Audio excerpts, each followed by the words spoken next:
তোমার জন্য করব, কিন্তু কবরে যিনি শুয়ে আছে ওই বাবার কাছে সন্তান চাওয়া যাবে না, চাকরি চাওয়া যাবে না, সফলতা চাওয়া যাবে না। সফলতা দেয় কে? আল্লাহ। সবাই বলেন না, আওয়াজ করে বলেন, সফলতা দেওয়ার মালিক কে?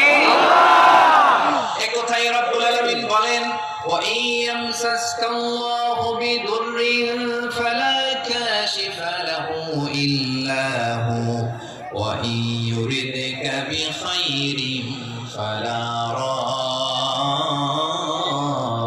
لفضله يصيب به من يشاء من عباده وهو الغفور الرحيم. الله أكبر.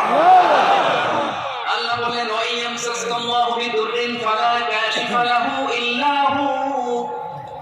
আল্লাহ যদি তোমাকে কোনো বিপদ স্পর্শ করায়, আল্লাহ যদি তোমার কোনো বিপদে ফেলে দেয়, ওই বিপদ থেকে উদ্ধার করার তিনি ছাড়া আর কেউ নাই। জোরে বলেন ঠিক কিনা?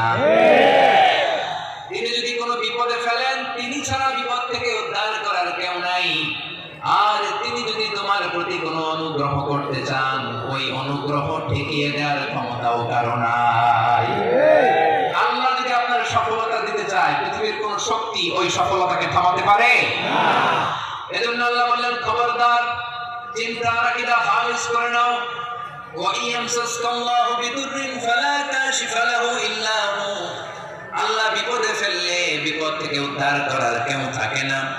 আর আল্লাহ যদি তোমার প্রতি দয়া দেখাতে চান, অনুগ্রহ করতে চান, ওই অনুগ্রহকে প্রতিরোধ করার মতো ক্ষমতা কারো নাই।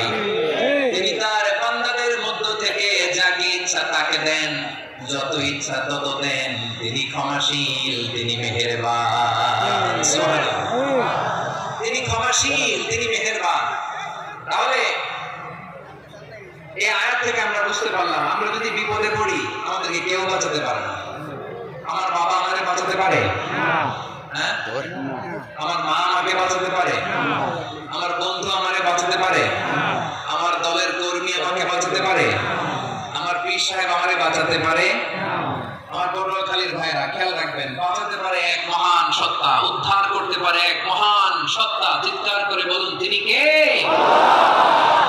আবার আল্লাহ বললেন, আম্মাই ইউজিবুল মুফতারা ইযা দাআহু ওয়া ইয়াকশিফুস সুআ ওয়া ইয়াজআলুকুম খুলাফাআল আরদ আইলাহুম মা'আল্লাহ